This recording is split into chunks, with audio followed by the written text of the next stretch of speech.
ಯೋಗ ಮಾಡುತ್ತಿದ್ದ ದಂಪತಿಗಳ ಅಂಗಳಕ್ಕೆ ಅನಿರೀಕ್ಷಿತ ಅತಿಥಿ. ಹಿತ್ತಲಿನಲ್ಲಿ ಬಂದಿಳಿಯಿತು ಬೃಹತ್ ಹಾಟ್ ಏರ್ ಬಲೂನ್. ಟೆಮಕುಲಾ ಪಾರ್ಕ್ವೇ ಸಮೀಪದ ಹಂಟರ್ ಮತ್ತು ಜೆನ್ನಾ ಪೆರಿನ್ ದಂಪತಿಗಳು ಬೆಳಿಗ್ಗೆ ಮನೆಯಲ್ಲಿ ಯೋಗ ಮಾಡುತ್ತಿದ್ದಾಗ ಸುಮಾರು 1 ಡಜನ್ ಪ್ರಯಾಣಿಕರಿದ್ದ ಬಿಸಿಗಾಳಿಯ ಬಲೂನ್ ಅವರ ಮನೆಯ ಹುಲ್ಲುಹಾಸಿನ ಮೇಲೆ ಬಂದಿಳಿದಿದೆ. ಹಠಾತ್ತನೆ ಗಾಳಿಯ ವೇಗ ಕಡಿಮೆಯಾಗಿ ಇಂಧನ ಖಾಲಿಯಾದ ಹಿನ್ನೆಲೆಯಲ್ಲಿ ಬಲೂನ್ ಪೈಲಟ್ ಅನಿವಾರ್ಯವಾಗಿ ದಂಪತಿಗಳ ಮನೆಯ ಹಿತ್ತಲಿನಲ್ಲಿ ತುರ್ತು ಭೂಸ್ಪರ್ಶ ಮಾಡಬೇಕಾಯಿತು. ಬಲೂನ್ ಇಳಿಯುವಾಗ ಮನೆಯ ಮೇಲ್ಛಾವಣಿ ಮತ್ತು ಮರಗಳನ್ನು ಕೂದಲೆಳೆ ಅಂತರದಲ್ಲಿ ತಪ್ಪಿಸಿದ್ದು ಈ ದೃಶ್ಯವು ಪಿಕ್ಸಾರ್ನ ಅಪ್ ಸಿನಿಮಾದ ಕ್ಷಣಗಳನ್ನು ನೆನಪಿಸುವಂತಿತ್ತು ಎಂದು ಜೆನ್ನಾ ಪೆರಿನ್ ವಿವರಿಸಿದ್ದಾರೆ. ಹೆಚ್ಚುವರಿ ಇಂಧನ ಮತ್ತು ಸಾರಿಗೆ ಟ್ರಕ್ ಬರುವವರೆಗೂ ಪ್ರಯಾಣಿಕರು ಸುಮಾರು 2 ಗಂಟೆಗಳ ಕಾಲ ಅಲ್ಲೇ ಕಾಯಬೇಕಾಯಿತು. ಈ ವಿಲಕ್ಷಣ ಘಟನೆಯನ್ನು ನೋಡಲು ನೆರೆಹೊರೆಯವರೆಲ್ಲರೂ ಜಮಾಯಿಸಿದ್ದರು.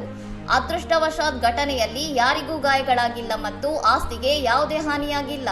ಪೈಲಟ್ ಪರಿಸ್ಥಿತಿಯನ್ನು ಅತ್ಯಂತ ಜಾಣ್ಮೆಯಿಂದ ನಿಭಾಯಿಸಿದರು ಎಂದು ದಂಪತಿಗಳು ಮೆಚ್ಚುಗೆ ವ್ಯಕ್ತಪಡಿಸಿದ್ದಾರೆ. ಇನ್ನಷ್ಟು ಸುದ್ದಿಗಳಿಗಾಗಿ ನೋಡ್ತಾ ಇರಿ ಸೌರಂ ಟಿವಿ.